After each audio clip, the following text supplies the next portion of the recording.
వేములపాలెంలో శ్రీ వెంకటేశ్వర స్వామి ఆలయ విస్తరణకు సీఎం చంద్రబాబు గురువారం భూమి పూజ చేశారు.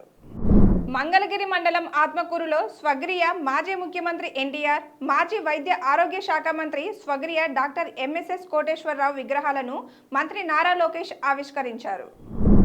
విద్యార్థుల మాక్ అసెంబ్లీలో ప్రతిపక్షం ఎలా వ్యవహరించిందో చూసైనా వైకాపా అధినేత జగన్ నేర్చుకోవాలని టీడీపీ సీనియర్ నేత యనమల రామకృష్ణుడు హితవు పలికారు. పంచాయతీ ఎన్నికల రిజర్వేషన్లపై జారీ చేసిన జీవో 46ను సవాల్ చేస్తూ దాఖలైన పిటిషన్పై హైకోర్టు విచారణ చేపట్టి శుక్రవారం విచారణ కొనసాగిస్తామని సీజే ధర్మాసనం తెలిపింది. తెలంగాణలో చర్చనీయాంశమైన ఫోన్ ట్యాపింగ్ కేసులో సిట్ తిరిగి విచారణ ప్రారంభించి కేసీఆర్, ఓఎస్డీ రాజశేఖర్ రెడ్డిని జూబ్లీహిల్స్లో 2 గంటల పాటు ప్రశ్నించారు.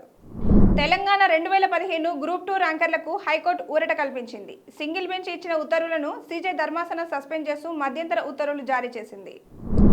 ఆన్లైన్ కంటెంట్ నియంత్రణపై సుప్రీంకోర్టు కీలక వ్యాఖ్యలు చేసింది. సామాజిక మాధ్యమాలలో అప్లోడ్ చేసే కంటెంట్పై ఎవరో ఒకరు జవాబుదారీగా ఉండాల్సిన అవసరం ఉందని అత్యున్నత న్యాయస్థానం వ్యాఖ్యానించింది.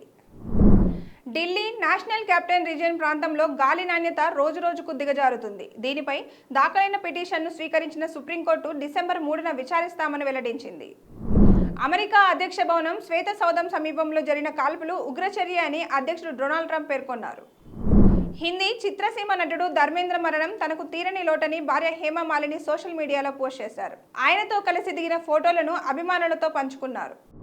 గాయకుడు రాహుల్ సిప్లిగంజ్ ఈరోజు హరిణ్యతో వివాహ బంధంలోకి అడుగుపెట్టారు. ఫోటోలు సోషల్ మీడియాలో వైరల్ అవుతున్నాయి.